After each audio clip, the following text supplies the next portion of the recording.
has a free inventor's kit to help you get started. The kit contains a form for recording and dating your invention, an information brochure, and other materials of interest to inventors. Invention Submission Corporation is one of America's largest invention service companies. We can show you how your invention can be packaged and submitted to industry. So call ISC now for your free inventor's kit. For your free inventor's kit, call 1-800-522-5333. The call is free, and so is the information. Playing for the right to meet North Carolina in the championship game. Syracuse and Princeton in a rematch of last year's championship, and this is a semifinal record crowd of 21,529. And you hope they brought their suntan lotion, the sun blocks, because there's been no cloud cover whatsoever. Absolutely perfect day to be here. Now Princeton very, very stale in the offensive end of the field. They haven't had a good shot lately. Here's one deflected. The rebound is in front. I think Kugelman got it initially. Beardsley has it now. He looked to the goalie for help, and now he fires it way down the field. Bacigalupo is going to watch it go across the back line. Fietta back there. He's beaten him twice with goals, tying a career high, I might add. So Beardsley just buying some time by sending that ball downfield.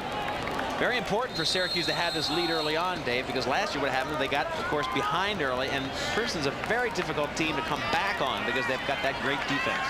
Have to expend a lot of physical and mental energy to come back. Now they have a 3-goal cushion, and Princeton's in that position. Princeton has had their chances. They have really gotten tight. They're not handling the ball very well. They haven't taken any really good shots in the last 10, 12 minutes. Kugelman and Beardsley helping out here on defense. Syracuse really challenging them. And they look much bigger, at least this matchup right now. There's Fietta defending. Another good shot, but again, wide of the goal. They haven't been hitting that 6x6, and maybe we've got to credit Saran, who made some great saves early on. Now he's got the offense thinking that they've got to shoot the perfect shot. Beardsley against Lowe. Here's one of your great matchups. And Beardsley showing patience. He usually wants that takeaway check, and he may grow into that kind of aggression as the game goes on. But right now, he's being very patient, waiting for that stick check. Think he'll take a penalty here? It's moot. Now Reinhardt. Good matchup here. Reinhardt very speedy. And Mike Doyle. These are former high school teammates. A little tap maybe on the top. Reinhardt gets the angle, and again, wasn't close on the shot. That's really been the difference for Princeton. They've had shots, but their shot selection is okay, but they're just not hitting the targets. Their accuracy is way off. Another possession now. The pop out by Simmers. He couldn't get it away. Schussler came out to play him.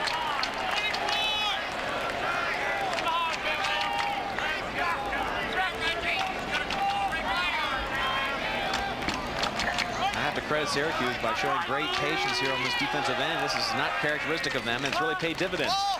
They're not being overly aggressive. Tormaro spins free, and that one is stopped. Something hit the pipe. It was either the stick of a goalie or that ball, but Saran has been very difficult to beat, helped by some inaccurate shooting, and maybe he's caused it by being so tough to beat. Watch the ball go to our right, his left. Boom. He may have gotten a piece of it, but the save was made. And Beardsley was in to cover the wide side of the cage. Only 2:24 left in the second quarter, and Princeton really letting a lot of opportunities go by. They're going to be haunted by that because they've had great shots here with the sun in the face of Saran and have not really gotten any goals to show for it. Saran and now Colsey in the midfield area. Princeton not challenging Syracuse that time. Higgins goes to Colsey. That leaves Barr against the short stick Murphy, and that's the matchup that Simmons wants to try to take advantage of. Outside, Finn dribbles it once. Maybe he likes this better. Working against Hubbard. Right. Finn tried to go right, couldn't go. Nearly slipped. He's going to be doubled. Gives it up to Colsey. He comes in. He bounces his shot. Higgins made an early slide, Dave, and he almost had to pay for it by letting Colsey come in one-on-one against Bacigalupo. Here comes Ryder, who's not been heard from. Morrow is on him.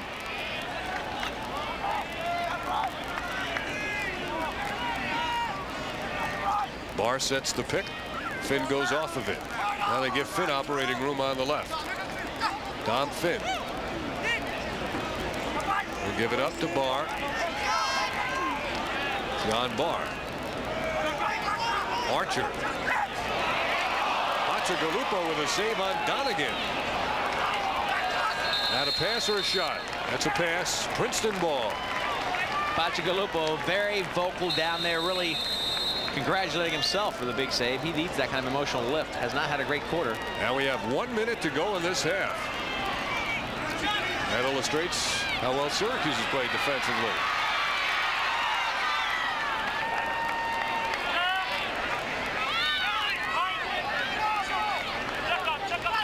Charlie Herrick, 18. Now Simmers behind on Reggie Thorpe.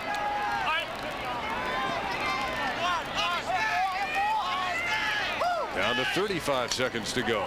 They're going to make a change, and the coach is yelling, "Stay on, stay on." There's only 20 seconds left, 30 seconds left. There's Lowe with Beardsley. Knocks the ball free. Scooped up. Redirected. Now Syracuse with 8 seconds to go. Make it 15 seconds. Saran is across. We've got all sides here. Nobody's calling it. There's the flag down. There comes Colsey. I thought it was offsides in Syracuse from my perspective. They only had 3 players. They only had 3 players back, including the goalie. Time is run out on the half. They're awaiting the call. And the teams, as you can see, are heading for the locker rooms. And so that is the end of the first half of this NCAA Division I semifinal, with Syracuse leading Princeton 6-3.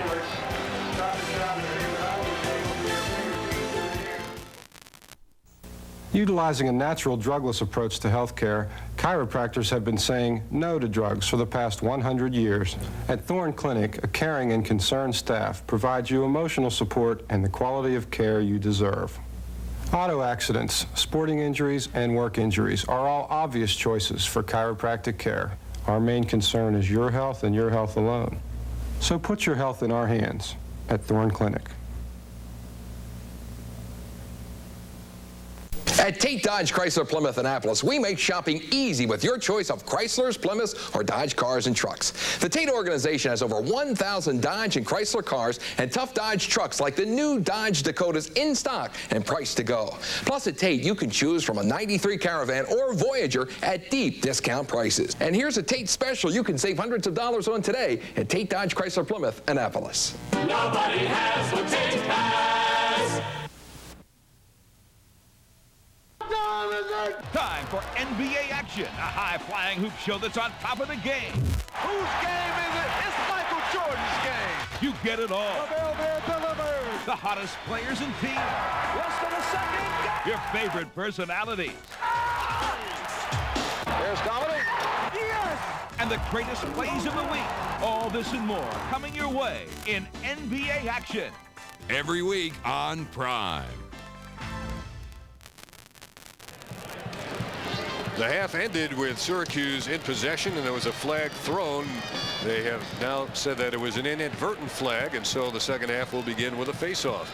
Syracuse leading Princeton 6-3, with the winner of this game going on to meet North Carolina. Right now, we'd like to bring you some more information about Lacrosse Magazine, and here's Leif Elsmo to do that. Take a look at the way that runner is cradling the ball. Say the weaving, dipping, spinning, and juggling actions of an offensive ball carrier are more than equal to the thrills of football's open field running. Agility counts, and so does ability. The modern game calls for plenty of skill and plenty of practice to attain it. It's the rough and tumble of football combined with the accuracy of tennis. If you want to know what's going on in lacrosse, an easy way to do it is to get Lacrosse Magazine, and it's free if you're a member of the Lacrosse Foundation. Take a look at this. Full color front, articles on college inside. This one has articles on the women's game. Also in this issue, the Summer League. Everything you want to know about the lacrosse game is in Lacrosse Magazine, and it's unique, and they're very proud of it. Nobody more proud from the editor, Jamie Hunt. Well, Lacrosse Magazine is the only one of its kind in the country, and pretty much the only one of its kind in the world. It's a 7 times a year magazine that we send out to all the members of the Lacrosse Foundation. Cover every aspect of the lacrosse world, from the youth games to the old folks running around, but our primary emphasis is on the college game. So we regard that as probably the highest and best level of the sport. It's put together by 2 people, myself and a woman named Maria Golfinopoulos, who's my art director. So she does a lot of the design and you know, making sure the magazine looks good, and I'm responsible for what goes into it, all the writing and obviously not the photography, because we have 2 of what I'm proud to say are the world's best photographers of lacrosse. In other words, there's a group of people at the foundation. It's not just the 2 people doing the magazine. It's a bunch of people. It's volunteers who are with us, who are working on a whole variety of projects. We do the foundation files, and what that is it's just a guide to people to what the foundation itself is doing. We provide the foundation, if you will, for people to get started, to play their leagues, to get their teams going. And I think that gives people, it's sort of a feel-good kind of thing. In other words, I'm not only getting a magazine for my dough, but I'm helping to spread the sport, to get it out to the areas on the frontier where it isn't right now. And if you're in an area where there isn't a whole lot of lacrosse, we can help you through the information that we can provide you about the sport, its demographics, all the facts and figures that people want to hear about how it's growing and where it's growing and things like that. And another key aspect of it is lacrosse is still, even though it is growing rapidly, it's still small enough that an individual can have a big impact.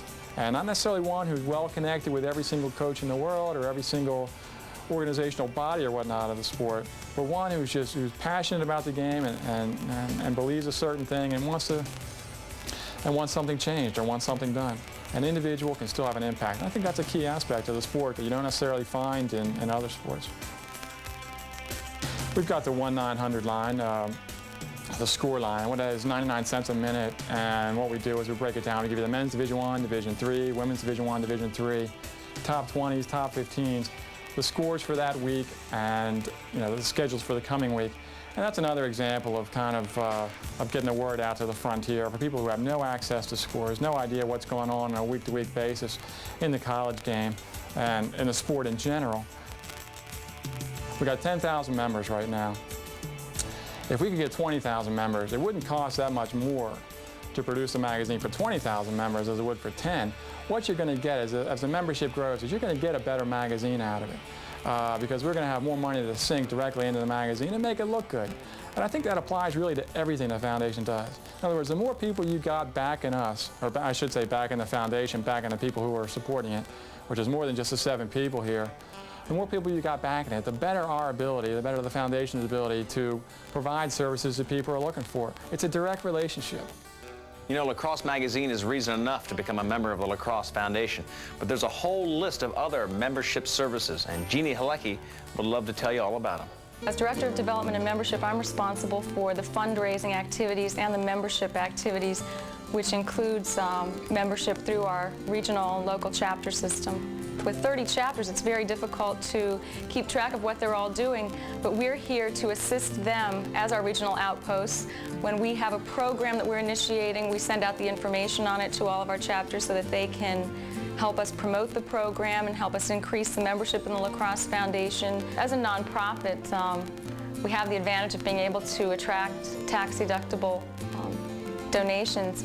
And this building, the building that we're in today, was made possible by donations from individuals who have had association with lacrosse at some point in their life.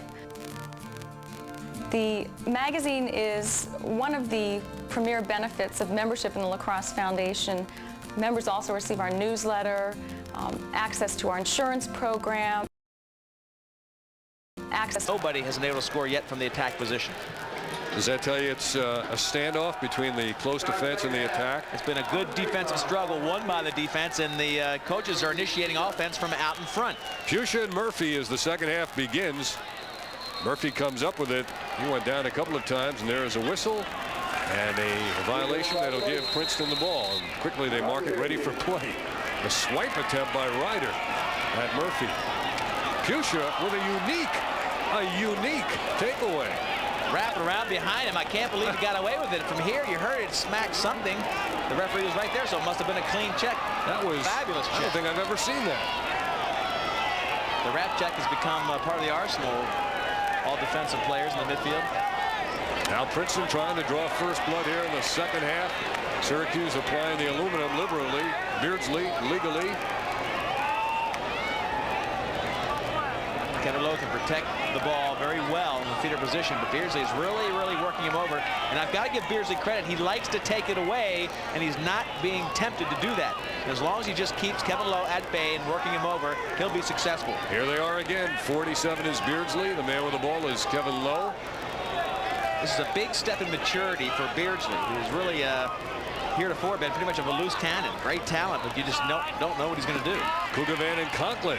Conklin got free, comes in, and there is Saran down for the save. It stays in bounds on this grass field. Barr coming into play it off the turf. Nobody can outrun Barr in the open field. And now here's Lockwood. Trouble. Lockwood down the middle. He's got the ball on the left. He feeds and a shot and a save. Bettinger against Bacigalupo. Princeton ball. Well, Bacigalupo went diving out and sprawled himself out just enough to nose out Bettinger. Now the man who is closest to the ball as it goes out of bounds on a shot gets possession for his team. Only on a shot, and that's why the dive by Bacigalupo.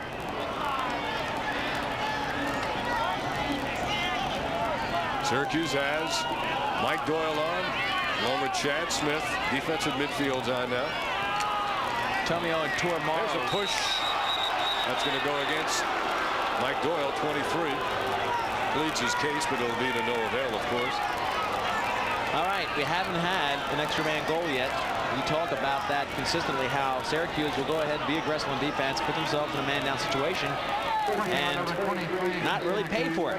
So it's really the charge of Tierney and his team to go ahead and make them pay for these this frequency of penalties. They've got to put one in the net. They start in a 3-3. Here is Princeton. They've missed on 5 extra man opportunities. They'll get a shot and hit the side of the cage. The rebound, the outlet by Saran quickly. Saran catches his breath as the Orange men move it upfield in a hurry. They get it into the box, and that releases the penalty. Whittick.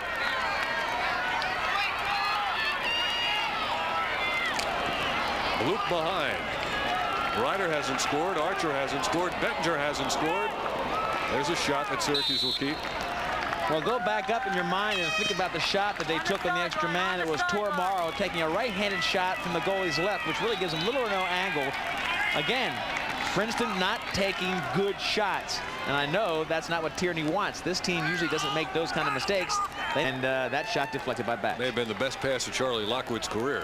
He's known for his shooting. So it's 5-on-5 again. Syracuse just making it impossible for Princeton to get any kind of good shot off. It's been that way since quarter number 1. Well, they've killed off nearly a minute and a half of the penalty. Now, again, 5-on-5. Lockwood racing. Archer is open behind. They feed it up top through the legs of Colsey. He'll get to it.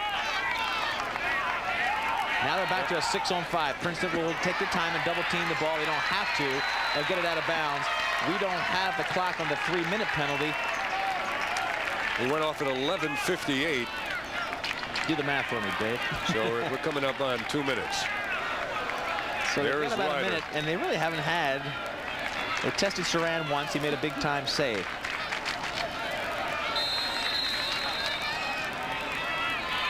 Now, what kind of emotional lift this would be for Syracuse if they could just turn back the offense of Princeton and come out of this with still a 3-goal lead.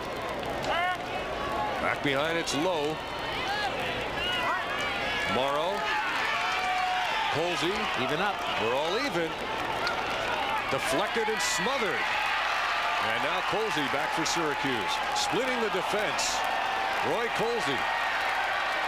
That was a sweet move. He just did a little fake over the head. Here's another move. He just dodged right over the top of the head going forward and dodged the check. Colsey with tremendous talent. Ryder is back on in the game, obviously with a new stick. Colsey has 24 goals. Low bouncing shot. Archer is there for Syracuse. 8:19 to go in this third quarter. 24 goals, I was going to say, before this game even. So Colsey, a big offensive force.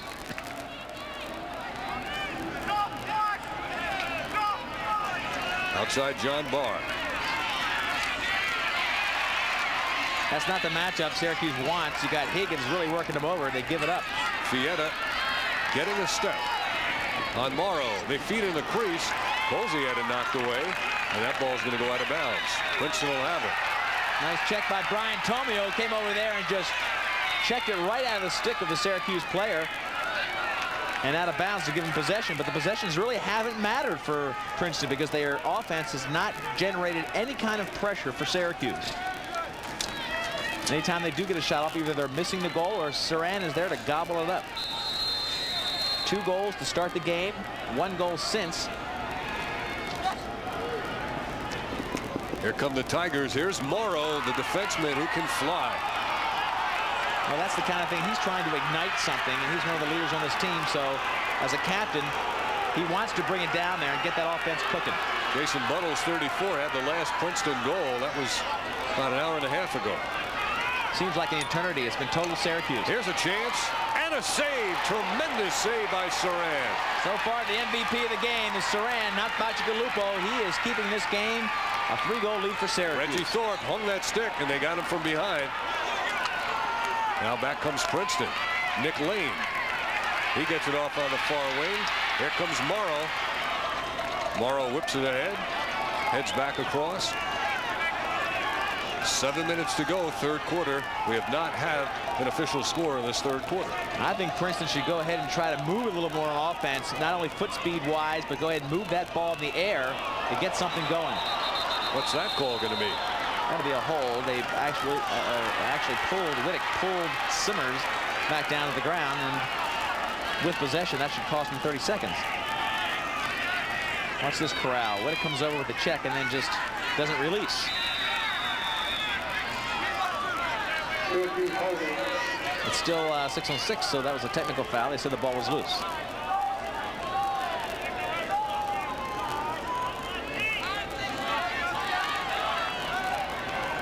So Bill Tierney looking for a spark for his offense, Dave. He wants something to happen down here to get these guys on track. Syracuse in something that's not characteristic of them, dominating this game, but in a very low-key fashion. Buttles throws it even with the cage.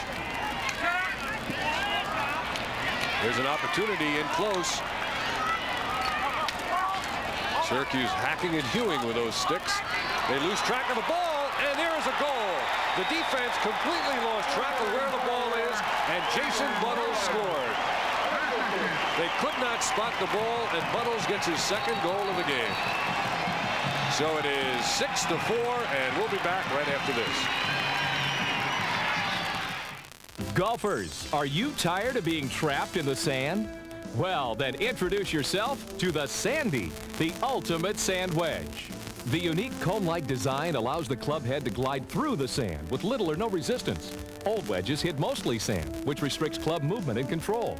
Listen to what Masters champion Doug Ford says about the Sandy. The design of the club is so effective, it's fantastic. It cuts right through the sand and makes bunker play or trap play so easy for the average player. Every Sandy is precision crafted and available with either a graphite or metal shaft. The Sandy can be yours for only $89.95, graphite slightly more. Plus, you'll get a custom head cover and a Tri-Eagle leather golf glove absolutely free. Here's how to order. Have your credit card ready and call toll-free 1-800-826-6060. That's 1-800-826-6060.